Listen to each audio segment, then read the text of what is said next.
ವೀಕ್ಷಕರೇ, Royals Kannada prime ನ್ಯೂಸ್ಗೆ ಸ್ವಾಗತ. ನಾನು ಹರ್ಷಿತಾ ಚವಾನ್. ಮೊದಲಿಗೆ ಮುಖ್ಯಾಂಶಗಳು. ಕಚೇರಿ ಆವರಣದಲ್ಲಿ ಇರೋ ವಾಹನದ ದಾಖಲೆ ನೋಡಲ್ಲ, ಅಧಿಕ ಭಾರ ಹೊತ್ತು ಕಚೇರಿಗೆ ಬಂದ್ರು ಕಾಣಲ್ಲ. ಆದ್ರೆ ಪಾಪದ ಕೂಲಿಗಳು ಹೋಗೋ ಬಸ್ ತಡೆದು ವಿಕೃತಿ. ಇದು ಚಿಕ್ಕಬಳ್ಳಾಪುರ ಆರ್ಟಿಒ ಅಧಿಕಾರಿಗಳ ಸ್ಥಿತಿ.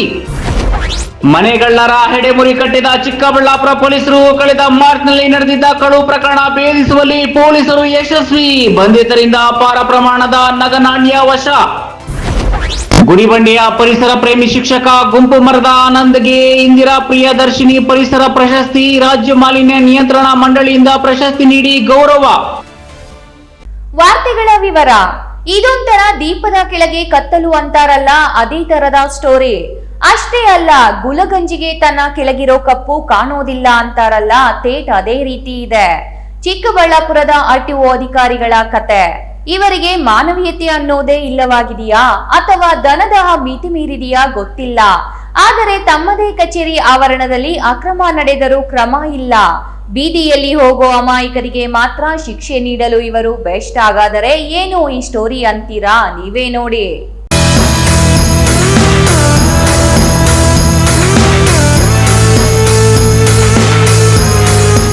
ಚಿಕ್ಕಬಳ್ಳಾಪುರ ಆರ್ಟಿಒ ಅಧಿಕಾರಿಗಳು ಇದ್ದಾರಲ್ಲ, ಅವರೊಂಥರ ಗುಲಗಂಜಿ ಇದ್ದಂತೆ. ಗುಲಗಂಜಿಗೆ ತನ್ನ ಕೆಳಗಿರೋ ಕಪ್ಪು ಕಾಣಲ್ವಂತೆ. ಹಾಗೆ ಈ ಅಧಿಕಾರಿಗಳಿಗೂ ತಮ್ಮ ತಪ್ಪು ಮಾತ್ರ ಕಾಣಲ್ಲ. ಆದ್ರೆ ಅಮಾಯಕರಿಗೆ ತೊಂದರೆ ಕೊಡೋದು ಮಾತ್ರ ಇವರು ಬಿಡಲ್ಲ.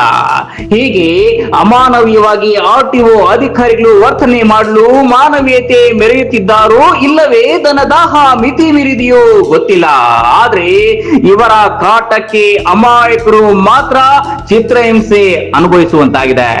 ವೀಕ್ಷಕರೇ, ಇಲ್ಲಿ ಕಾಣ್ತಾ ಇದೆಯಲ್ಲ ಐಷಾರಾಮಿ ಮಾದರಿಯ ಬಸ್. ಈ ಬಸ್ಸಿನಲ್ಲಿರೋ ಎಳೆ ಕಂದ ಮಗಳು ಮಹಿಳೆಯರನ್ನ ನೋಡಿ. ಹೀಗೆ ನಿಂತು ಆರ್ಟಿಒ ಅಧಿಕಾರಿಗಳಿಗೆ ಮಾಹಿತಿ ನೀಡುತ್ತಿದ್ದಾರಲ್ಲ, ಇವರೆಲ್ಲ ನೇಪಾಳಿಗಳು. ನೇಪಾಳದಿಂದ ರಾಜಧಾನಿ ಬೆಂಗಳೂರಿಗೆ ಹೊಟ್ಟೆಪಾಡಿಗಾಗಿ ಬರುತ್ತಿರುವ ಅಮಾಯಕರು.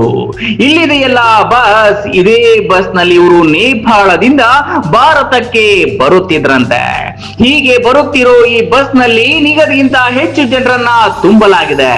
ಈ ಬಸ್ ಪರ್ಮಿಟ್ ಪಡೆದಿಲ್ಲ, ಸರಿಯಾದ ದಾಖಲೆಗಳಿಲ್ಲ ಎಂಬ ನೆಪಗಳನ್ನ ಹೇಳಿ ಚಿಕ್ಕಬಳ್ಳಾಪುರ ಆರ್ಟಿಒ ಅಧಿಕಾರಿಗಳು ಈ ಬಸ್ ಮತ್ತು ಬಸ್ಸಿನಲ್ಲಿದ್ದ ಜನರನ್ನು ತಂದು ಚಿತ್ರಾವತಿಯಲ್ಲಿರೋ ಆರ್ಟಿಒ ಕಚೇರಿಯಲ್ಲಿ ಇಳಿಸಿದ್ದಾರೆ.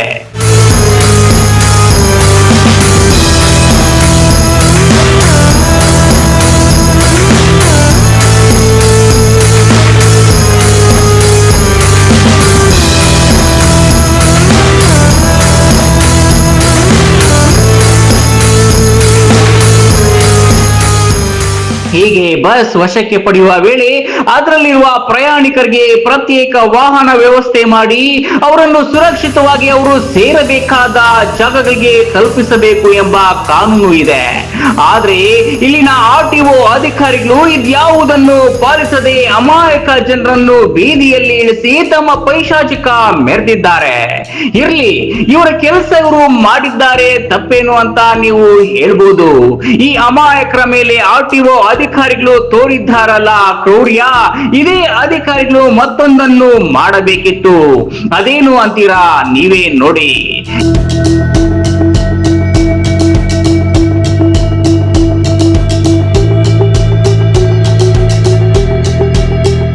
ಇಲ್ಲಿ ಕಾಣ್ತಾ ಇದೆಯಲ್ಲ ಕ್ಯಾಂಟರ್, ಇದರ ನೋಂದಣಿ ಸಂಖ್ಯೆಯನ್ನ ಜೂಮ್ ನಲ್ಲಿ ತೋರಿಸ್ತೀನಿ ನೋಡಿ. ಕಾಣ್ತಾ ಇದೆಯಲ್ಲ KA04C9602 ಸಂಖ್ಯೆ. ಈ ವಾಹನ ಕೆಲಸ ಮಾಡ್ತಾ ಇರೋದು ಇದೇ ಚಿಕ್ಕಬಳ್ಳಾಪುರ ಆರ್ಟಿಒ ಕಚೇರಿ ಆವರಣದಲ್ಲಿ.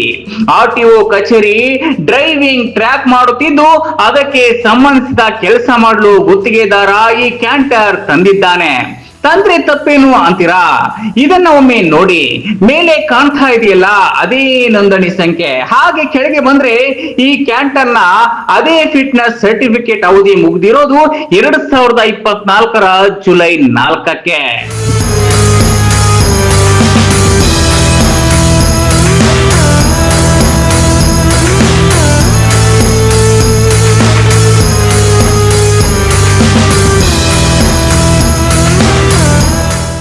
ಇನ್ನು ಟ್ಯಾಕ್ಸ್ ಅದೇ ತೆರಿಗೆ ಅವಧಿ ಮುಗ್ದಿರೋದು 2024ರ ಮೇ 31ಕ್ಕೆ. ಇನ್ಶೂರೆನ್ಸ್ ಅವಧಿ ಮುಗ್ದಿರೋದು 2024ರ ಜೂನ್ 8ಕ್ಕೆ. ಅಂದ್ರೆ ಈ ವಾಹನಕ್ಕೆ ಇರಬೇಕಾದ ಎಲ್ಲ ದಾಖಲೆಗಳ ಅವಧಿ ಮುಗಿದು ವರ್ಷಗಳೇ ಕಳೆದಿವೆ. ಆದ್ರೂ ಅವನ್ನು ರಿನ್ಯೂವಲ್ ಮಾಡಿಸುವ ಕೆಲಸಕ್ಕೆ ಈ ವಾಹನದ ಮಾಲೀಕ ಹೋಗಿಲ್ಲ.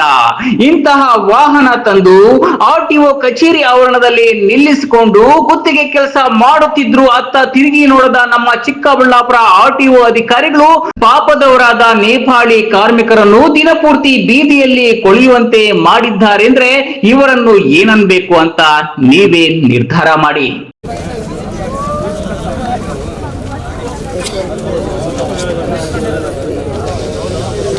कौन बुला के आया? ड्राइवर ने लेकर आया। महाराष्ट्र लेकिन यहाँ लेकर आया। एक आदमी बात कर रहा है।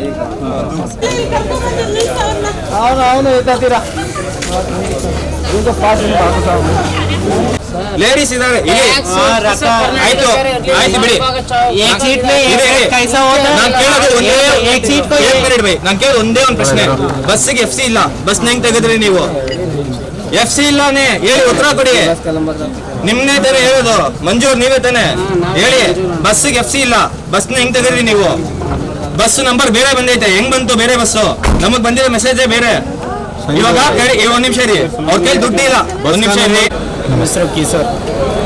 ಈಗ ಬಸ್ ಬಂದಿದೆ ನೇಪಾಳಲ್ಲಿಂದ 2 ಬಸ್ಸಲ್ಲಿ 80ರಿಂದ 9 ಜನ ಇದ್ದಾರೆ. 80-90 ಮೆಂಬರ್ಸ್. ಇಲ್ಲಿ ಚಿಕ್ಕಬಳ್ಳಾಪುರಲ್ಲಿ ID ಪ್ರೂಫ್ ಎಲ್ಲ ಚೆಕ್ ಮಾಡ್ತಾ ಇದ್ದಾರೆ. RTO ಚೆಕ್ ಮಾಡ್ತಾ ಇದ್ದಾರೆ. ಬಸ್ ಎಲ್ಲರೂ ನೇಪಾಳಲ್ಲಿಂದ ಬಂದಿರೋ ಬೆಂಗಳೂರಿಗೆ ಕೆಲಸ ಮಾಡೋದಿಲ್ಲ. ಹೌದು ಸರ್. ಎಷ್ಟು ಜನ ಬಂದಿದ್ದಾರೆ? ಈಗ 2 ಬಸ್ಸಲ್ಲಿ 150 ಮೆಂಬರ್ಸ್ ಇದ್ದಾರೆ. ಇಲ್ಲ 150 ಪ್ಲಸ್. ಇಲ್ಲಿಂದ ಎಲ್ಲಿಗೆ ಹೋಗ್ತಾ ಇದ್ರಿ? ಇಲ್ಲಿಂದ ಮೆಜೆಸ್ಟಿಕ್ ಹೋಗ್ತಾರೆ. ಎಲ್ಲಿ ಹೋಗ್ತಾರೆ ಸರ್ ಅದು ಗೊತ್ತಿಲ್ಲ. ಬೇರೆ ಅವರು ಇಲ್ಲ, ಒಂದೇ ಗ್ರೂಪ್ ಇಲ್ಲ. ಬೇರೆ ಬೇರೆ ಟಿಕೆಟ್ ಮಾಡಿ ಬೇರೆ ಬಂದಿರೋದು. ಈ ಆರ್ಟಿಒ ಅಧಿಕಾರಿಗಳು ನಿರ್ಲಕ್ಷ್ಯತನ ಇಲ್ಲಿಗೆ ಮುಗಿಯೋದಿಲ್ಲ.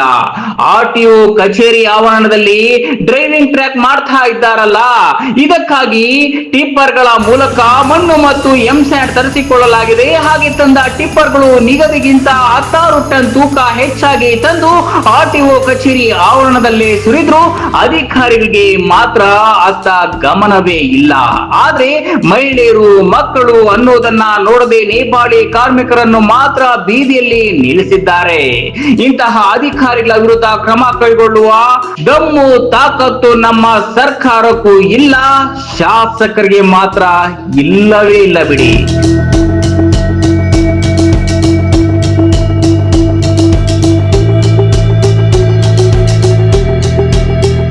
ಅದಕ್ಕೆ ನಾನು ಮೊದಲೇ ಹೇಳಿದ್ದು, ದೀಪದ ಕೆಳಗೆ ಕತ್ತಲು, ಗುಲಗಂಜಿಗೆ ತನ್ನ ಕೆಳಗಿನ ಕಪ್ಪು ಕಾಣಲ್ಲ ಅಂತ.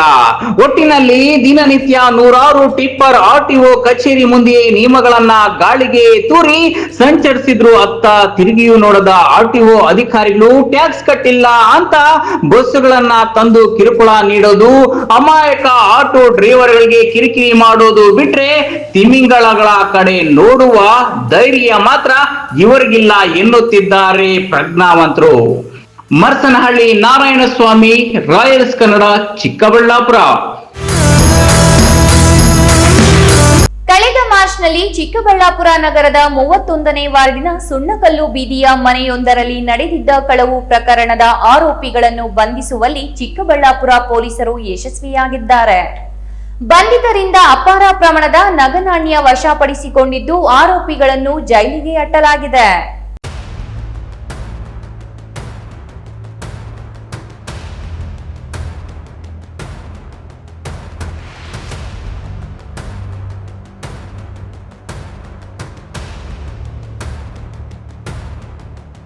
ಹೌದು, ಬೀಗ ಹಾಕಿದ ಮನೆಗಳನ್ನೇ ಟಾರ್ಗೆಟ್ ಮಾಡಿ ಕಳವು ಮಾಡುತ್ತಿದ್ದ ಕದಿಮರು ಕೊನೆಗೂ ಶ್ರೀಕೃಷ್ಣ ಜನ್ಮಸ್ಥಾನ ಸೇರಿದ್ದಾರೆ.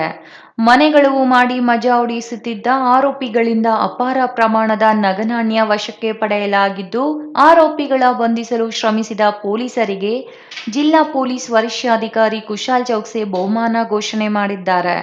ಹೊರಗೆ ಬೀಗ ಹಾಕಿರುವ ಮನೆಗಳೇ ಇವರ ಟಾರ್ಗೆಟ್ ಆಗಿದ್ದು, ರಾತ್ರಿ ವೇಳೆ ಕನ್ನ ಹಾಕುತ್ತಿದ್ದ ಕದೀಮರನ್ನು ಹಿಡಿದು ಜೈಲುಗುಟ್ಟುವಲ್ಲಿ ನಗರ ಪೊಲೀಸರು ಯಶಸ್ವಿಯಾಗಿದ್ದಾರೆ.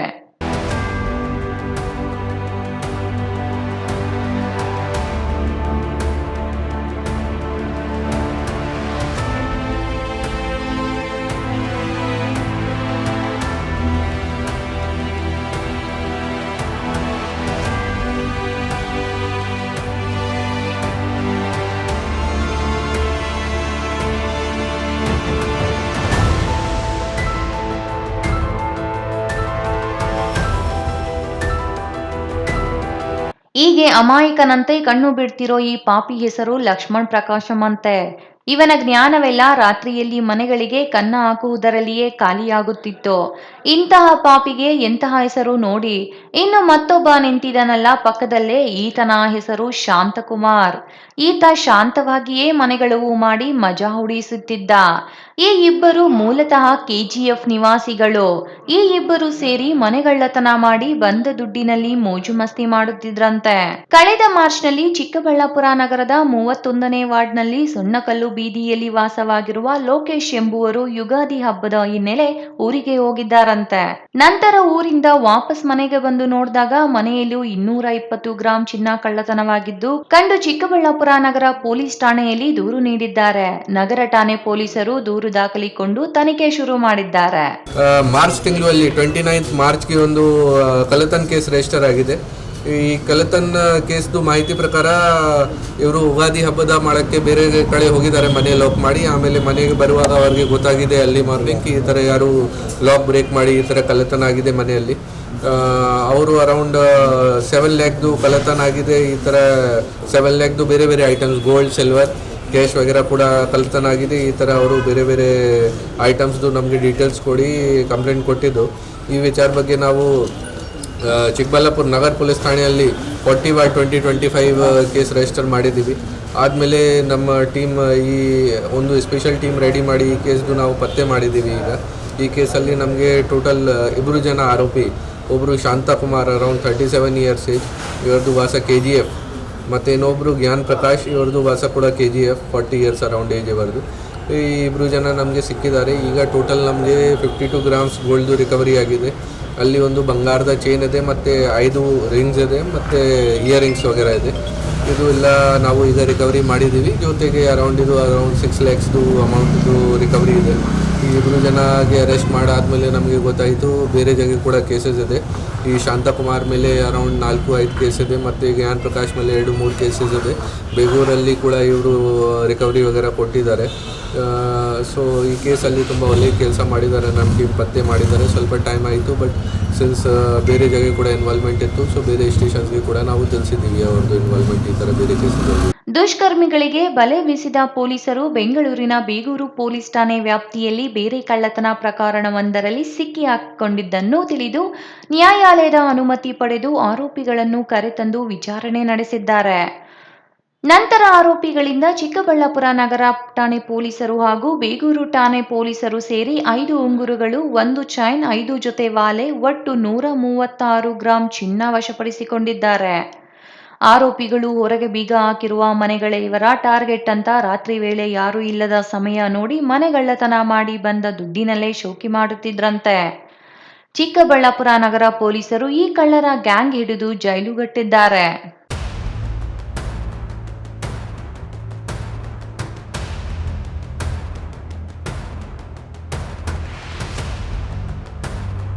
ಪರಿಸರ ಪ್ರೇಮಿ ಶಿಕ್ಷಕ ಗುಂಪು ಮರದ ಆನಂದ್ ಅವರ ಮುಡಿಗೆ ಮತ್ತೊಂದು ಪ್ರಶಸ್ತಿ ಸೇರಿದೆ.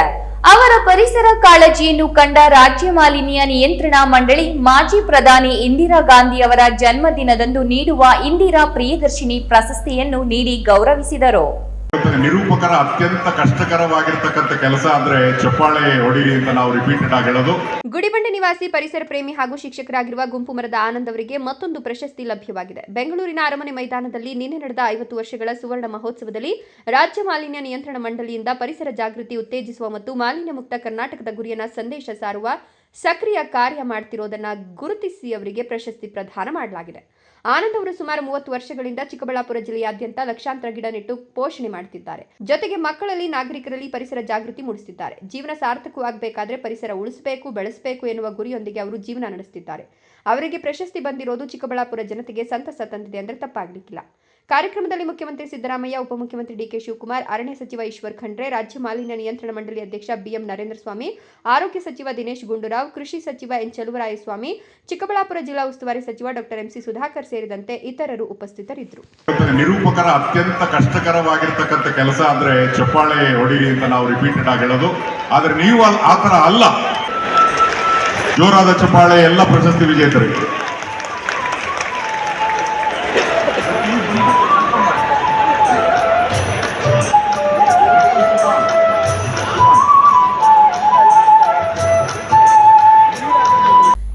ಸಣ್ಣ ವಿರಾಮದ ನಂತರ ರಾಯಲ್ಸ್ ಕನ್ನಡ ಪ್ರೈಮ್ ನ್ಯೂಸ್ ಮುಂದುವರೆಯಲಿದೆ. ಸೌತ್ ಇಂಡಿಯನ್ ಟೆಲಿಶಾಪಿ ಪ್ರಸ್ತುತಪಡಿಸುತ್ತಿರುವ ಕ್ವಿಟ್ ಅಡಿಕ್ಷನ್ ಇದೊಂದು ಆಯುರ್ವೇದದ ಉತ್ಪನ್ನ. ಸಂಪೂರ್ಣವಾಗಿ ಗಿಡಮೂಲಿಕೆಗಳಿಂದ ತಯಾರಿಸಲ್ಪಟ್ಟಿದೆ. 100% ಸುರಕ್ಷಿತ. ಅಡ್ಡ ಪರಿಣಾಮಗಳಿಲ್ಲ. ಒಂದೇ ಪ್ಯಾಕ್ ನಲ್ಲಿ 3 ಬಾಟಲ್ಗಳು. ಪ್ರತಿ ಬಾಟಲ್ ನಲ್ಲಿ 60 ಗ್ರಾಂ ಪೌಡರ್. ಧೂಮಪಾನ, ಮದ್ಯಪಾನ, ತಂಬಾಕು ಅಥವಾ ಗುಟ್ಕಾ ಸೇವನೆ ಕೇವಲ 10 ರಿಂದ 15 ದಿನದೊಳಗೆ ಖಚಿತವಾಗಿ ಪರಿಹಾರ ನೀಡುತ್ತೆ. ಇಲ್ಲ ಅಂತ ಹೇಳಿದ್ರೆ ನೀವು ಕೊಟ್ಟ ಹಣ ನಿಮಗೆ ವಾಪಸ್. Money back guarantee within 15 days. ವೀಕ್ಷಕರೇ, ಪ್ರಸ್ತುತ ಮಾರುಕಟ್ಟೆಯಲ್ಲಿ ಇದರ ಬೆಲೆ 2,990 ರೂಪಾಯಿಗಳು. ಆದರೆ ಇದೀಗ ನಿಮಗೋಸ್ಕರ ವಿಶೇಷ ರಿಯಾಯಿತಿ ದರದಲ್ಲಿ ಕೇವಲ 1,990 ರೂಪಾಯಿಗಳಲ್ಲಿ ಮಾತ್ರ. ಕ್ವಿಕ್ ಅಡಿಕ್ಷನ್ ಪೌಡರ್ಗೆ ಆರ್ಡರ್ ಮಾಡಿ. ಕುಡಿತದ ಚಟದಿಂದ ಹೊರಬರಬೇಕೆ? ಕ್ವಿಟ್ ಅಡಿಕ್ಷನ್ ಪೌಡರ್ನ ಬಳಸಿ. ಧೂಮಪಾನದಿಂದ ಮುಕ್ತರಾಗಬೇಕೆ? ಕ್ವಿಟ್ ಅಡಿಕ್ಷನ್ ಪೌಡರ್ನ ಹಿಂದೆ ಬಳಸಿ. ತಂಬಾಕು ಅಥವಾ ಗುಟ್ಕಾ ಸೇವನೆಯಿಂದ ದೂರವಿರಬೇಕೆ? ಕ್ವಿಟ್ ಅಡಿಕ್ಷನ್ ಪೌಡರ್ನ ಬಳಸಿ. ರಾಯಲ್ಸ್ ಕನ್ನಡ ಪ್ರೈಮ್ ನ್ಯೂಸ್ಗೆ ಮತ್ತೊಮ್ಮೆ ಸ್ವಾಗತ. ಪಿತ್ರಾರ್ಜಿತವಾಗಿ ಬಂದಿದ್ದ ಆಸ್ತಿಯಲ್ಲಿ ಮಾಜಿ ಯೋಧ ಮನೆ ಕಟ್ಟಿಕೊಂಡು ವಾಸವಾಗಿದ್ದು ದೌರ್ಜನ್ಯದಿಂದ ಮನೆಯ ಸುತ್ತ ತಂತಿ ಬೇಲಿ ಹಾಕಲಾಗಿದೆ. ಮನೆಯಿಂದ ಹೊರಕ್ಕೆ ಮತ್ತು ಒಳಕ್ಕೆ ಹೋಗದಂತೆ ಮಾಡಿದ್ದಾರೆ ಎಂದು ಮಾಜಿ ಯೋಧ ರವಿಕುಮಾರ್ ಅಳಲು ತೋಡಿಕೊಂಡಿದ್ದಾರೆ. ದೊಡ್ಡಬಳ್ಳಾಪುರ ತಾಲೂಕಿನ ತೂಪಗೆರೆ ಹೋಬಳಿಯ ಗೊಲ್ಲಹಳ್ಳಿ ತಾಂಡ ನಿವಾಸಿ ರವಿಕುಮಾರ್ ಭಾರತೀಯ ಸೇನೆಯ ಮಾಜಿ ಯೋಧ, ನಿವೃತ್ತ. ನಂತರ ಕರ್ನಾಟಕ ಪೊಲೀಸ್ ಇಲಾಖೆಯಲ್ಲಿ ಕೆಲಸ ಮಾಡುತ್ತಿದ್ದಾರೆ. ಗ್ರಾಮದಲ್ಲಿ ಪಿತ್ರಾರ್ಜಿತವಾಗಿ ಬಂದಿದ್ದ ಜಾಗದಲ್ಲಿ ಮನೆ ಕಟ್ಟಿಕೊಂಡು ವಯಸ್ಸಾದ ತಂದೆ ಮತ್ತು ಹೆಂಡತಿ ಮಕ್ಕಳ ಜೊತೆ ವಾಸವಾಗಿದ್ದಾರೆ. ಅವರ ತಂದೆ ಒಬ್ಬರೇ ಮನೆಯಲ್ಲಿದ್ದಾಗ ದೌರ್ಜನ್ಯದಿಂದ ಮನೆಯ ಸುತ್ತ ತಂತಿ ಬೇಲಿ ಹಾಕಲಾಗಿದೆ ಅಂತ ಆರೋಪಿಸಲಾಗಿದೆ. ತಮ್ಮದೇ ಜಾಗವನ್ನು ಅತಿಕ್ರಮಣ ಪ್ರವೇಶ ಮಾಡಿ ಮನೆಯ ಸುತ್ತ ತಂತಿ ಬೇಲಿ ಹಾಕಿದ್ದಾರೆ ಅಂತ ಆರೋಪಿಸಿರುವ ರವಿಕುಮಾರ್ ದೊಡ್ಡಬಳ್ಳಾಪುರ ಗ್ರಾಮಾಂತರ ಪೊಲೀಸ್ ಠಾಣೆಗೆ ದೂರು ನೀಡಿದ್ದಾರೆ. ಈ ಕುರಿತು ಮಾಧ್ಯಮದವರೊಂದಿಗೆ ಮಾತನಾಡಿದ ಅವರು, 150 ವರ್ಷಗಳ ಪಿತ್ರಾರ್ಜಿತ ಆಸ್ತಿ ಇದು. ಸೈನಿಕನಾಗಿ ನಿವೃತ್ತಿ ಪಡೆದ ನಂತರ ಪಿತ್ರಾರ್ಜಿತವಾಗಿ ಬಂದ ಸುಮಾರು 6 ಗುಂಟೆ ಜಾಗದಲ್ಲಿ ಮನೆ ಕಟ್ಟಿಕೊಂಡು ವಾಸವಾಗಿದ್ದೇನೆ. ಪಕ್ಕದ ಮನೆಯ ವಾಸಿ ಸುಬ್ರಹ್ಮಣಿ ಮತ್ತು ಮುನಿಯಪ್ಪ ಈ ಜಾಗ ತಮ್ಮದೆಂದು ಎಂದು ನಮ್ಮ ತಂದೆಯವರು ಒಬ್ಬರೇ ಮನೆಯಲ್ಲಿದ್ದಾಗ ಮನೆಯ ಸುತ್ತ ತಂತಿ ಬೇಲಿ ಹಾಕಿದ್ದಾರೆಂದು ಕೇಳಲು ಹೋದ ನಮ್ಮ ತಂದೆಯನ್ನ ನೂಕಾಡಿದ್ದಾರೆ. ಸರ್ವೆ ಮಾಡಿದ್ದಾಗ ಸುಬ್ರಹ್ಮಣಿ ನಮ್ಮ ಜಾಗವನ್ನು ಒತ್ತುವರಿ ಮಾಡಿರೋದು ಬೆಳಕಿಗೆ ಬಂತು. ಆದರೂ ನಮ್ಮ ಮೇಲೆ ದೌರ್ಜನ್ಯ ಮಾಡುತ್ತಿದ್ದಾರೆ ಅಂತ ಆರೋಪಿಸಿದ್ದಾರೆ. ನನ್ನ ಹೆಸರು ರವಿಕುಮಾರ್ ಅಂತ, ಮಾಜಿ ಸೈನಿಕ. ನನಗೆ ಸಿಕ್ಕಾಪಟ್ಟೆ ತುಂಬ ವರ್ಷದಿಂದ ನಾನು ಸುಮಾರು 2005ಕ್ಕೆ ರಿಟೈರ್ಮೆಂಟ್ ಆಗಿ ಮಾಜಿ ಸೈನಿಕನಿಂದ ಬಂದು ಗೊಲ್ಲಹಳ್ಳಿ ಎಂಬ ಗ್ರಾಮ, ಅಲ್ಲಿ ನನ್ನದೇ ಪಿತಾರ್ಜಿತ ಆಸ್ತಿ ಇತ್ತು. ಅಲ್ಲೇ ಬಂದು ವಾಸವಾಗಿದ್ಕೊಂಡು ಒಂದು ಸಣ್ಣ ಮನೆ ಕಟ್ಕೊಂಡು ವಾಸವಾಗಿದ್ದರೆ ಅಲ್ಲಿ ಅವಾಗೇನೂ ತೊಂದರೆ ಇರಲಿಲ್ಲ ನನಗೆ. ಅಲ್ಲಿ ನಮ್ಮ ಪಿತಾರ್ಜಿತ ಆಸ್ತಿಯಲ್ಲಿ ಒಂದು 2 ಗುಂಟೆ ಜಾಗ ತಗೊಂಡು ನಮ್ಮ ತಾತನಿಂದ ಮನೆ ಕಟ್ಕೊಂಡಿದ್ದೆ. ಆದರೆ ನನಗೆ ಅದೇ ಪಕ್ಕದಲ್ಲಿದ್ದವರು ಮನೆ ಕಟ್ಕೊಂಡ್ಮೇಲೆ ಆವಾಗ ತೊಂದರೆ ಕೊಟ್ಟಿರಲಿಲ್ಲ. ಪಕ್ಕದಲ್ಲಿರೋ ಸುಬ್ರಹ್ಮಣ್ಯ ಮತ್ತು ಮುನಿಯಪ್ಪ, ಅವ್ರ ತಂದೆ ಮುನಿಯಪ್ಪ ಅನ್ನೋರು ಅವರೇ ಮಾಡಿಸ್ಕೊಟ್ಟಿದ್ರು ಅವಾಗ. ಆ ಟೈಮಲ್ಲಿ ಇರಪ್ಪ ಪಾಪ ಎಕ್ಸ್ ಸರ್ವಿಸ್ ಮ್ಯಾನು, ನೀವು ಬದುಕೊಂಡಲ್ಲಿ ಇರಲಿ ಅಂತ. ನಾನು ಬದುಕೊಂಡಿದ್ದೆ. ಅವಾಗ ಏನು ಸರ್ವೆ ಮಾಡೋದಾಗಲಿ ಮತ್ತೊಂದಾಗಲಿ ಏನೂ ತೊಂದರೆ ಆಗಿರಲಿಲ್ಲ ಸರ್. ಈಗೇನಾಗಿದೆ ಅಂತಂದರೆ, ನಾನು ಕಟ್ಬಿಟ್ಟು ಈಗ 2003ರಲ್ಲಿ ಅದೇ ಜಾಗ, ಮನೆ ಕಟ್ಟಿರೋ ಜಾಗನೇ ಇವರೇನೆ ಪಾರ್ಟಿ, ಅದು ನಿಂದೇ ಜಾಗ ಅಲ್ಲ ಅಂದ್ಬಿಟ್ಟು ಬಂದು ಆವಾಗಿಂದ ತೊಂದರೆ ಕೊಡೋಕ್ಕೆ ಶುರು ಮಾಡಿದ್ರು. ಒಂದು 10 ವರ್ಷದ ಹಿಂದೆ ತೊಂದರೆ ಕೊಟ್ಟಾಗ ನಾನು ಆಮೇಲೆ ಅದನ್ನು ಕ್ರಯ ಮಾಡೋ ಪರಿಸ್ಥಿತಿ ಬಂತು. ಕ್ರಯನೂ ಮಾಡಿಕೊಂಡೆ ಆ ಜಾಗನ. ಆಮೇಲೆ ಸರಿ ಹೋಯಿತು. ಅದ್ರ ಮೇಲೇನಾಯಿತು ಅಂತಂದರೆ, ಈಗ ಮೊನ್ನೆ ಯಾವುದೂ ತೊಂದರೆ ಇರಲಿಲ್ಲ. ಅವನೇನೋ ಮನೆ ಕಟ್ಸ್ಬೇಕಾಗಿತ್ತು ಏನೋ ಗೊತ್ತಿಲ್ಲ ನಮಗೆ. ಅವರು ವಿಭಾಗ ಮಾಡೋ ಸಂದರ್ಭದಲ್ಲಿ ಸರ್ವೇರ್ ಕರೆಸಿದ್ರು. ಆ ಸರ್ವೇಯರ್ ಬಂದು ಶ್ರೀಧರ್ ಅಂತ ಮತ್ತು ಮಂಜುನಾಥ್ ಅಂತ, ಅವ್ರಿಗೇನೋ ಪೋಸ್ಟಿಂಗ್ ಆಗಿದ್ದಾರೆ. ಒಬ್ಬ ಶ್ರೀಧರ್ ಅನ್ನೋರು ಇದ್ದಾರೆ, ಮಂಜುನಾಥ್ ಅನ್ನೋರು ಇದ್ದಾರೆ ಇಲ್ಲಿ. ಅವ್ರು ಬಂದರು. ಸರ್ವೆ ಮಾಮೂಲಿ ನಾವೇನು ಮಾಡಿದ್ವಿ, ನಾನು ನಮ್ಮ ತಂದೆ ಸರ್ವೆ ಮಾಡಿದಾಗ ನೋಟಿಸೆಲ್ಲ ಮಾಮೂಲಿ ಅವ್ರು ಸರ್ವೆ ವಿಭಾಗ ಮಾಡಿಸಿದಾರಲ್ಲ ಬಿಡೋ ಬಂದು ನೋಟಿಸ್ ಇಸ್ಕೊಂಡು ಸರ್ವೆ ಮಾಡೋರು. ನೋಡಿದ್ರೆ ಸಡನ್ಲಿ 150 ವರ್ಷದ ಅದು ಹಿಂದಿಂದು ಪಿತಾರ್ಜಿತ ಆಸ್ತಿ. ಪಿತಾರ್ಜಿತ ಆಸ್ತಿನ ಒಂದೇ ಸರಿ ಅಲ್ಲಿಂದ 1 ಎಕರೆ 31 ಗುಂಟೆ ನಮ್ಮ ಪಿತಾರ್ಜಿತ ಆಸ್ತಿ. ಅದರಲ್ಲಿ ನನಗೆ ಕೊಟ್ಟಿರೋದು 2 ಗುಂಟೆ ಜಾಗ. ಆ ಜಾಗದಲ್ಲಿ ಮನೆ ಕಟ್ಟಿರೋದನ್ನು ಏಕಾಏಕ ಮನೆ ಹತ್ರ 10 ಅಡಿ ಒಳಗಡೆ ಬಂದ್ಬಿಟ್ಟು ಮನೆ ಹೊಡಿತೀನಿ ಹಾಗೆ ಅಂದ್ಬಿಟ್ಟು ಸರ್ವೆ ಮಾಡಿದ ಮಾರನೇ ದಿನವೇ JCB ತಂದ್ಬಿಟ್ರು. ನಾನು ಇರಪ್ಪ ಸ್ವಲ್ಪ ನೋಡೋಣ, ನಾವು ಸರ್ವೆ ಮಾಡಿಸ್ಮೇಲೆ ಗೊತ್ತಾಗುತ್ತೆ, ನಮಗೂ ಏನೋ ಹಳೆ ಕಾಲದಲ್ಲಿ ಮಾಡ್ತಿರ್ಲಿಲ್ಲ ಇರ್ಬೋದು, ಈಗಲೂ ನೋಡೋಣ, ಮಾಡಿಸ್ತಾರೆ ನೋಡೋಣ ಅಂತ ನಾನು ಸುಮ್ಮನೆ ಅದೇ ಸರ್. ನೋಡಿದ್ರೆ ಸರಿ ಆಯಿತು ಅಂತ ಹೇಳಿದನು. ಫಸ್ಟ್ ಸಡನ್ಲಿ JCB ತಂದ, ಗೋಡೆ ಎಲ್ಲ ಕಾಂಪೌಂಡ್ ಎಲ್ಲ ಹೊಡೆದ್ಬಿಟ್ಟು ನಮಗೆ ತೊಂದರೆ ಆದಂಗೆಲ್ಲ ಓಪನ್ ಮಾಡಿಬಿಟ್ಟು ನಾವು ಸಾಕು ಪ್ರಾಣಿಗಳೆಲ್ಲ ತೊಂದರೆ ಆಗೋಯ್ತು ನನಗೆ. ಆದ್ರೂ ನಾನೇನು ಮಾಡಿದೆ, ಒಂದು ನೀಲಿದೊಂದು ಹಸ್ರದ್ದು ಟೆಂಟ್ ತೊಗೊಂಬಂದು ಹಾಕ್ಕೊಂಡು ಸುತ್ತ ಕಟ್ಕೊಂಡು ಜೀವನ ಮಾಡಿದೆ. ಆಮೇಲೆ ಸರ್ವೇರ್ ಬಂದರು. ನಾವು ಸರ್ವೆ ಡೀಟೇಲ್ ಮಾಡಿದೆ, ಅರ್ಜಿ ಹಾಕ್ತೆ. ಸರ್ವೇರ್ ಬಂದರು. ಸರ್ವೆ ಬಂದಮೇಲೆ ಅವರು ಕ್ಲೀನಾಗೆ ಇಲ್ಲಪ್ಪ ಹಳೇದು ಎಲ್ಲಿತ್ತೋ ನಮ್ಮ ಜಾಗ ಅದರಿಂದ ಒಂದು 4 ಅಡಿ 5 ಅಡಿ ಅವ್ರ ಕಡೆನೇ ತೋರಿಸ್ತದು. ಅದು ಸರ್ವೆ ನಂಬರ್ ಬಂದು ಇದು 26/26 ತಿರುಮನಹಳ್ಳಿ ಸರ್ವೆ ನಂಬರು, ಆ ಕಡೆ ಬಚ್ಚಳ್ಳಿ ಸರ್ವೆ ನಂಬರು 21. ಸೊ 21ರಿಂದ 26 ಬಾರಿಗೆ ಅವ್ರು ಸರ್ವೆ ಮಾಡಿಸಿದಾಗ ನಾನು ಸ್ಕೆಚ್ ಕಾಪಿ ತೆಗೆಸ್ದೆ. ಸ್ಕೆಚ್ ಕಾಪಿ ತೆಗೆಸಿದ್ರೆ ಅದರೊಳಗೆ ನಾವು ಒತ್ತುವರಿ ಮಾಡ್ಕೊಂಡಿರೋದು ಅವ್ರ ಸರ್ವೆ ಸ್ಕೆಚ್ ಕಾಪಿಲಿ ತೋರಿಸ್ಬೇಕು. ಆದರೆ ನಾನು ಯಾವಾಗ ಮಾಡಿಸ್ದೆ ಸರ್ವೆ ನಂಬರು ಅದು ಸ್ಕೆಚ್ ಕಾಪಿ ತೊಗೊಂಡೆ, ಅದರೊಳಗೆ ಅವರು ನಮ್ಮಲ್ಲಿ ಒತ್ತುವರಿ ಮಾಡ್ಕೊಂಡಿರೋದು ತೋರಿಸಿದ್ರು. ಕೋರ್ಟ್ನಲ್ಲಿ ತಡೆಯಾಜ್ಞೆ ಇದ್ರೂ ಇಂದು ಏಕಾಏಕಿ ಬಂದು ಮನೆಯ ಸುತ್ತ ತಂತಿ ಬೇಲಿ ಹಾಕಿದ್ದಾರೆ. ತಂತಿ ಬೇಲಿಯಿಂದ ಮನೆಯೊಳಕ್ಕೆ ಮತ್ತು ಮನೆಯಿಂದ ಹೊರಗೆ ಬರದಂತೆ ಮಾಡಿದ್ದಾರೆ.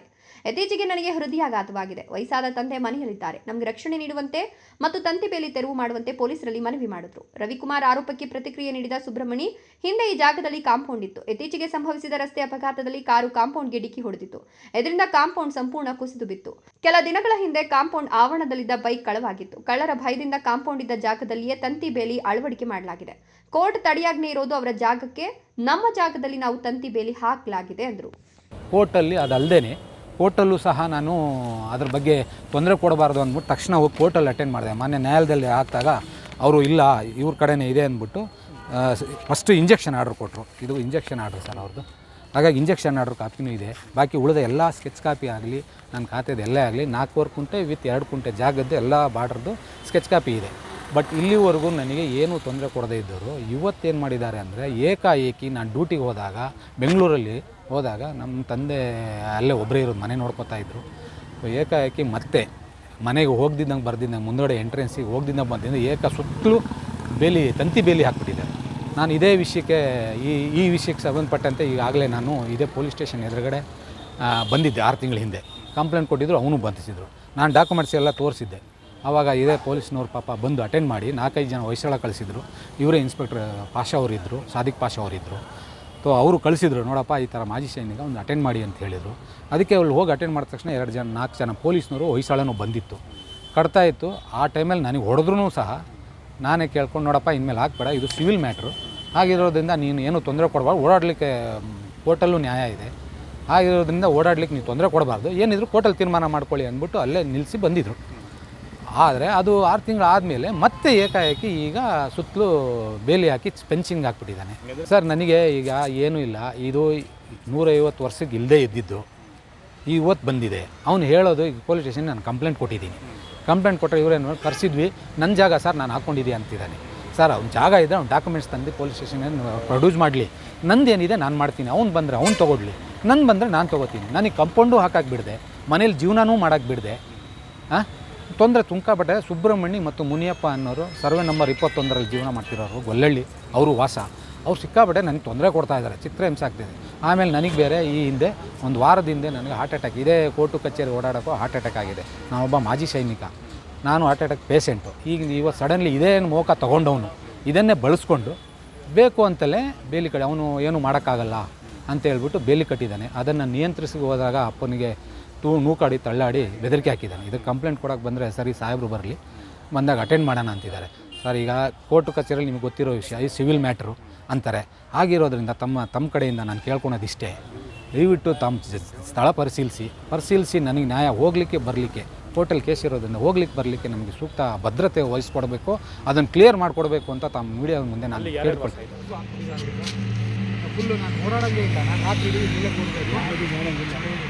ಜೆಡಿಎಸ್ ಸ್ಥಾಪನೆಯಾಗಿ 25 ವರ್ಷ ಪೂರೈಸಿದ್ದು, ರಾಜ್ಯದಾದ್ಯಂತ 2 ದಿನಗಳ ಬೆಳ್ಳಿ ಹಬ್ಬ ಆಚರಣೆ ಮಾಡಲು ಪಕ್ಷ ನಿರ್ಧರಿಸಿದೆ ಎಂದು ಮಾಜಿ ಶಾಸಕ LN ನಾರಾಯಣಸ್ವಾಮಿ ಹೇಳಿದರು. ದೇವನಹಳ್ಳಿ ಜೆಡಿಎಸ್ ಭವನದಲ್ಲಿ ಇಂದು ನಡೆದ ಸುದ್ದಿಗೋಷ್ಠಿಯಲ್ಲಿ ಮಾಜಿ ಶಾಸಕ ನಾರಾಯಣಸ್ವಾಮಿ ಮಾತನಾಡಿ, ಎಚ್.ಡಿ. ಕುಮಾರಸ್ವಾಮಿ ಅವರು ಕೇಂದ್ರ ಸಚಿವ ಸಂಪುಟಕ್ಕೆ ಸೇರ್ಪಡೆಯಾದ ನಂತರ ನಿಖಿಲ್ ಕುಮಾರಸ್ವಾಮಿ ರಾಜ್ಯಾದ್ಯಂತ ಪಕ್ಷದ ಸಂಘಟನೆ ಮಾಡುತ್ತಿದ್ದಾರೆ. ಜೆಡಿಎಸ್ ಪಕ್ಷ 25 ವರ್ಷ ಪೂರೈಸಿದೆ. ಹೀಗಾಗಿ ಬೆಳ್ಳಿ ಹಬ್ಬ ಮಾಡಬೇಕು ಅಂತ ಪಕ್ಷದ ಮುಖಂಡರು ತೀರ್ಮಾನ ಮಾಡಿದ್ದು, ನವೆಂಬರ್ 21, 22ರಂದು ಬೆಂಗಳೂರಿನ ಜೆಪಿ ಭವನದಲ್ಲಿ ನಡೆಯಲಿರುವ ರಜತ ಮಹೋತ್ಸವ ಕಾರ್ಯಕ್ರಮದಲ್ಲಿ ದೇವನಹಳ್ಳಿ ವಿಧಾನಸಭಾ ಕ್ಷೇತ್ರದ ಜೆಡಿಎಸ್ನಿಂದ ಗ್ರಾಮ ಪಂಚಾಯಿತಿ ಮಟ್ಟದಲ್ಲಿ ಚುನಾಯಿತರಾಗಿರುವ ಅಧ್ಯಕ್ಷರು, ಉಪಾಧ್ಯಕ್ಷರು ಹಾಗೂ ಸದಸ್ಯರು ಸೇರಿದಂತೆ ಪ್ರಮುಖ ಮುಖಂಡರು ಹೆಚ್ಚಿನ ಸಂಖ್ಯೆಯಲ್ಲಿ ಭಾಗವಹಿಸುವಂತೆ ಮನವಿ ಮಾಡಿದರು. ಎಚ್.ಡಿ. ಕುಮಾರಸ್ವಾಮಿ ಹಾಗೂ ನಿಖಿಲ್ ಕುಮಾರಸ್ವಾಮಿ ಅವರು ಮಾಡಿರುವ ಸಾಧನೆಯನ್ನ ಮನೆ ಮನೆಗೆ ತಲುಪಿಸುವ ತೀರ್ಮಾನವನ್ನ ಪಕ್ಷದ ಕಾರ್ಯಕರ್ತರು ಮಾಡಿದ್ದಾರೆ. ಇಡೀ ರಾಜ್ಯದಲ್ಲಿ ದೇವೇಗೌಡರು ಹಾಗೂ ಕುಮಾರಸ್ವಾಮಿ ಅವರು ಮಾಡಿರುವ ಸಾಧನೆಗಳ ಕುರಿತು ಪ್ರತಿ ಮನೆಗಳಿಗೆ ತಲುಪಿಸುವ ತೀರ್ಮಾನ ಮಾಡಿದ್ದೇವೆ. ಮುಂಬರುವ ಸ್ಥಳೀಯ ಸಂಸ್ಥೆ ಚುನಾವಣೆಗಳಿಗೂ ನಾವು ಸಿದ್ಧತೆ ನಡೆಸುತ್ತಿದ್ದೇವೆ. ಈ ಕಾರ್ಯಕ್ರಮಗಳು ನಮ್ಮ ಪಕ್ಷದ ಕಾರ್ಯಕರ್ತರಿಗೆ ಶಕ್ತಿ ತುಂಬುತ್ತವೆ ಅಂತ ಹೇಳಿದರು. ಪಕ್ಷದ ಹಲವಾರು ಏಳುಬೀಳುಗಳನ್ನು ನಿರಂತರವಾಗಿ 25 ವರ್ಷ ಒಂದು ಪ್ರಾದೇಶಿಕ ಪಕ್ಷ ರಾಜ್ಯ ಮಟ್ಟದಲ್ಲಿ ಕರ್ನಾಟಕ ರಾಜ್ಯದಲ್ಲಿ ಒಂದು ಹೋರಾಟ, ಎರಡೂ ರಾಷ್ಟ್ರೀಯ ಪಕ್ಷಗಳ ಮಧ್ಯೆ ಹೋರಾಟ ಮಾಡ್ಕೊಂಡು ಬಂದಿರತಕ್ಕಂಥದ್ದು ಸತತವಾಗಿ 25 ವರ್ಷಗಳ ತುಂಬಿದ ಒಂದು ಸಿಲ್ವರ್ ಜೂಬ್ಲಿ ಆಚರಣೆ ಮಾಡಬೇಕು ಅಂತೇಳಿ ನಮ್ಮ ಈ ದೇಶದ ಮಾಜಿ ಪ್ರಧಾನಮಂತ್ರಿಗಳಾದಂಥ ದೇವೇಗೌಡ ಅಪ್ಪಾಜಿಯವರು ಮತ್ತು ನಮ್ಮ ರಾಜ್ಯದ 2 ಬಾರಿ ಮುಖ್ಯಮಂತ್ರಿ ಆದಂಥ ಎಚ್.ಡಿ. ಕುಮಾರಸ್ವಾಮಿ ಅವರು ಮತ್ತು ಈಗಿನ ಬೃಹತ್ ಕೈಗಾರಿಕೆ ಸಚಿವರಾದಂಥ ಎಚ್.ಡಿ. ಕುಮಾರಸ್ವಾಮಿ ಅವರು ಪ್ರತಿ ತಾಲೂಕಿನಲ್ಲಿ ಈ ಒಂದು ಹಬ್ಬದ ರೀತಿಯಲ್ಲಿ ಈ ಬೆಳ್ಳಿ ರಜತೋತ್ಸವವನ್ನು ಆಚರಣೆ ಮಾಡಬೇಕು ಅಂತೇಳಿ ಹಲವಾರು ಸಭೆ ಸಮಾರಂಭಗಳ ಮಾಡಿ ತೀರ್ಮಾನ ಮಾಡಿದ್ದಾರೆ. ಆ ಒಂದು ತಾಲೂಕಲ್ಲಿ ಆಚರಣೆ ಮಾಡೋದಕ್ಕೆ ಮುಂಚೆ ರಾಷ್ಟ್ರೀಯ ಮಟ್ಟದಲ್ಲಿ ದೇವೇಗೌಡ ಅಪ್ಪಾಜಿಯವರ ಅಧ್ಯಕ್ಷರಾಗಿರ್ತಕ್ಕಂಥ ಮಟ್ಟದಲ್ಲಿ ನಾಳೆ 21ನೇ ತಾರೀಕು ಸಾಂಕೇತಿಕವಾಗಿ ಒಂದು ಸಮಾವೇಶವನ್ನು ಕೈಗೊಂಡಿದ್ದಾರೆ. ಇದರ ಜೊತೆಯಲ್ಲಿ ರಾಜ್ಯದ ಮೂಲೆಗಳಿಂದ, ಕರ್ನಾಟಕ ರಾಜ್ಯದ ಎಲ್ಲ ಮೂಲೆಗಳಿಂದ ಪಕ್ಷದ ತಾಲೂಕು ಘಟಕದ ಅಧ್ಯಕ್ಷರುಗಳು, ಜಿಲ್ಲಾ ಅಧ್ಯಕ್ಷರುಗಳು ಮತ್ತು ಪಕ್ಷದಲ್ಲಿರ್ತಕ್ಕಂಥ ವಿವಿಧ ಹುದ್ದೆಗಳಿರ್ತಕ್ಕಂಥ ಎಲ್ಲ ಪದಾಧಿಕಾರಿಗಳು ಕೂಡ 22ನೇ ತಾರೀಕು ಅಲ್ಲಿ ಒಂದು ಚಿಕ್ಕದ ಒಂದು ಸಮಾವೇಶ ಮಾಡಿ ಸಾಂಕೇತಿಕವಾಗಿ ಕಾರ್ಯಕ್ರಮ ಮಾಡ್ತಾರೆ. ಹೈದರ್ ಸಾಬ್, ರಾಯಲ್ಸ್ ಕನ್ನಡ, ದೇವನಹಳ್ಳಿ. ಕನಕ ಜಯಂತಿಯಲ್ಲಿ ಭಾಷಣ ಮಾಡುವಾಗ ಮಾಜಿ ಸಚಿವ ವರ್ತೂರ್ ಪ್ರಕಾಶ್ ಕುರುಬ ಸಮಾಜದ ಪರ ಹೇಳಿಕೆ ನೀಡಿದ್ದು, ಒಕ್ಕಲಿಗ ಮುಖಂಡರ ಬಗ್ಗೆ ಮಾತನಾಡಿಲ್ಲ ಎಂದು ಒಕ್ಕಲಿಗರ ಮುಖಂಡ ಬೆಗ್ಲಿ ಪ್ರಕಾಶ್ ಹೇಳಿದ್ದಾರೆ. ಕೋಲಾರದಲ್ಲಿ ಇಂದು ನಡೆದ ಸುದ್ದಿಗೋಷ್ಠಿಯಲ್ಲಿ ಮಾತನಾಡಿದ ಬೆಗ್ಲಿ ಪ್ರಕಾಶ್, ಕೆಲವರು ಇಲ್ಲಸಲ್ಲದ ಆರೋಪ ಹೊರಿಸೋದು ಸರಿಯಲ್ಲ. ಬೆಂಗಳೂರಿನಲ್ಲಿ ನಡೆದ ಕುರುಬ ಸಮಾಜದ ಕಾರ್ಯಕ್ರಮದಲ್ಲಿ ಕುರುಬ ಸಮುದಾಯದ ಪರ ಮಾತುಗಳನ್ನು ಆಡಿದ್ದಾರೆ ಹೊರತು ಒಕ್ಕಲಿಗ ಸಮಾಜವನ್ನ ಗುರಿಯಾಗಿಸಿಕೊಂಡಿಲ್ಲ. ದೇವೇಗೌಡ ಅವರ ಗರಡಿಯಲ್ಲಿ ಬೆಳೆದಿರುವ ಸಿದ್ದರಾಮಯ್ಯ ಅವರು 2 ಅವಧಿಯಲ್ಲಿ ಪೂರ್ಣ ಪ್ರಮಾಣದಲ್ಲಿ ಮುಖ್ಯಮಂತ್ರಿಯಾಗಿದ್ದಾರೆ. 100 ದೇವೇಗೌಡರ ಸಮಾನ ಒಬ್ಬ ಸಿದ್ದರಾಮಯ್ಯ ಅಂತ ಹೇಳಿದ್ದಾರೆ ಅಷ್ಟೇ, ಯಾವುದೇ ತೇಜೋವಧೆ ಮಾಡಿಲ್ಲ ಅಂತ ಹೇಳಿದ್ದಾರೆ. ಸಿದ್ದರಾಮಯ್ಯ ಅವರು ದೇವೇಗೌಡರ ಗರಡಿಯಲ್ಲಿ ಬೆಳೆದು 159 ವರ್ಷ ಇತಿಹಾಸ ಇರುವ ಕಾಂಗ್ರೆಸ್ ಸೇರಿದವರು. ದೇವರಾಜ ಅರಸು ನಂತರ ಸತತ ಅಧಿಕಾರ ನಡೆಸಿದವರು ಸಿದ್ದರಾಮಯ್ಯ ಮಾತ್ರ. ಬುದ್ಧಿವಂತರು ಆಗಿದ್ದಕ್ಕೆ ಪೂರ್ಣ ಪ್ರಮಾಣದಲ್ಲಿ ಅಧಿಕಾರ ನಡೆಸಿದ್ದಾರೆ. ಕೋಲಾರ ಜಿಲ್ಲೆಯಲ್ಲಿ ಕೆಲವರು ಜನತಾದಳದೊಳಗೆ ಇದ್ದುಕೊಂಡೇ ದುಡ್ಡು ಮಾಡಿಕೊಳ್ಳುವ ಜೊತೆಗೆ ಸಮಾಜಕ್ಕೆ ಕಳಂಕ ಮಾಡುವ ಕೆಲಸ ಮಾಡ್ತಿದ್ದಾರೆ ಎಂದರು. ಪಕ್ಷೇತರ ಅಭ್ಯರ್ಥಿಯಾಗಿ 2 ಬಾರಿ ಶಾಸಕರಾಗಿ ಸಚಿವರಾಗಿದ್ದಾರೆ. ಈಗಲೂ ಸಾರ್ವಜನಿಕ ಸ್ಥಳಗಳಲ್ಲಿ ವರ್ತೂರು ಹೆಸರು ಕೇಳಿ ಬರ್ತಿದೆ. ರಾಜಕಾರಣ ಏನೆಲ್ಲ ಆಯಿತು ಎಂಬುದು ಎಲ್ಲರಿಗೂ ಗೊತ್ತಿರುವ ವಿಚಾರ. ಕಳೆದ ಚುನಾವಣೆಯಲ್ಲಿ ಜೆಡಿಎಸ್ನಿಂದ ಸಿಎಂಆರ್ ಶ್ರೀನಾಥ್, ಬಿಜೆಪಿಯಿಂದ ವರ್ತೂರ್ ಪ್ರಕಾಶ್ ಸ್ಪರ್ಧಿಸಿದ್ರು. ಇದೀಗ ಮೈತ್ರಿ ಇದ್ದು ಮುಂದಿನ ದಿನಗಳಲ್ಲಿ ಸಿಎಂಆರ್ ಶ್ರೀನಾಥ್ ಅವರಿಗೆ ಟಿಕೆಟ್ ನೀಡಿದ್ರು ಗೆಲುವಿಗೆ ಶ್ರಮಿಸಲಾಗುತ್ತೆ ಎಂದರು.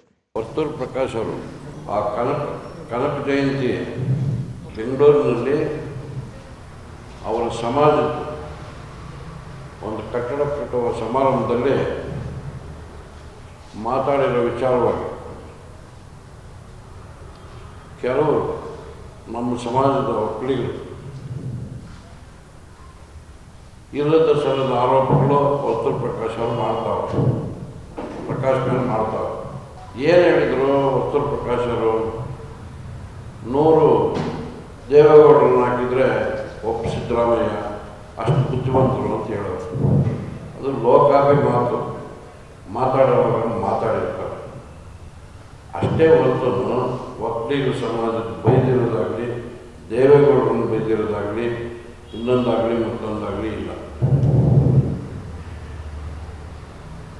ಸಿದ್ದರಾಮಯ್ಯ ಬುದ್ಧಿವಂತರು ಅಲ್ಲ ಅಂತ ಅನ್ನಂಗಿದ್ರೆ 100 ವರ್ಷದ ಇತಿಹಾಸ ಇರ್ತಕ್ಕಂಥ ಕಾಂಗ್ರೆಸ್ ಪಕ್ಷ, ಜನತಾದಳ ದೇವೇಗೌಡರ ಗರಡಿನವರು ಸಿದ್ದರಾಮಯ್ಯನವರು ಬೆಳೆದು ರಾಜೀನಾಮೆ ಕೊಟ್ಟು ಕಾಂಗ್ರೆಸ್ ಪಕ್ಷಕ್ಕೆ ಹೋಗಬೇಕು. ಇತಿಹಾಸ ಇರ್ತಕ್ಕಂಥ ಕಾಂಗ್ರೆಸ್ ಪಕ್ಷದ ಘಟಾನುಘಟಿಗಳು ಅವ್ರನ್ನೆಲ್ಲರೂ ಪಕ್ಕಕ್ಕೆ ಸೇರಿಸಿ ತಾನೇ ಮುಖ್ಯಮಂತ್ರಿ ಆದ.